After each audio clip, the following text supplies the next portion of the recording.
ప్రభుత్వ ప్రాజెక్టులకు సంబంధించిన బిల్లులను చూపి సిద్దిపేట ప్రాంత ప్రజలందరినీ కరెంటు బిల్లుల ఎగవేతదారులుగా అభివర్ణించడం ముఖ్యమంత్రి రేవంత్ రెడ్డికి తగదని బీఆర్ఎస్ నాయకులు శ్రీహరి యాదవ్, ప్రభాకర్ వర్మ ఆరోపించారు.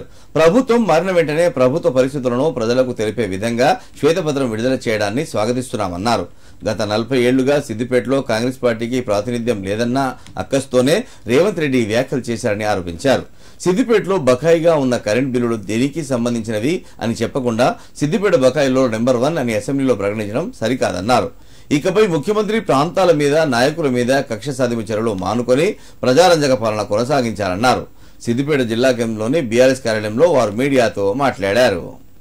మరోసారి రివ్యూ చేసుకొని ఇది కేవలము బిల్లుకు సంబంధించి పర్టికులర్గా ఎత్తిపోతలకు సంబంధించినటువంటి రంగనాయక సాగరు లేదా దానికి సంబంధించినటువంటి ఇక్కడ ఇటీవల కాలంలో జలాశయాలు ఏర్పడ్డాయి కాబట్టి ఆ రిజర్వాయర్లకు సంబంధించినటువంటి కరెంటు బిల్లు పెండింగ్ అని చెప్పాలి. కానీ పన్ను ఎగవేతదారులలో సిద్దిపేటకు చరిత్ర ఉంది.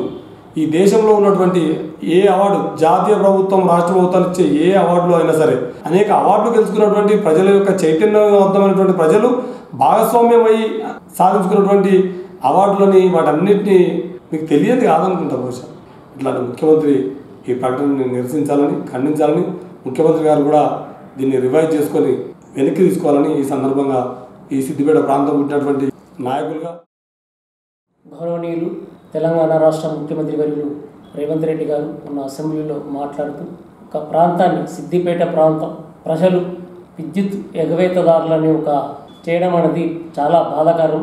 ఒక ముఖ్యమంత్రి హోదాలో ఉండి ఒక ప్రాంత ప్రజలను ఎగవేతదారులుగా చూపించడం అనేది ఇది సరైనది కాదు.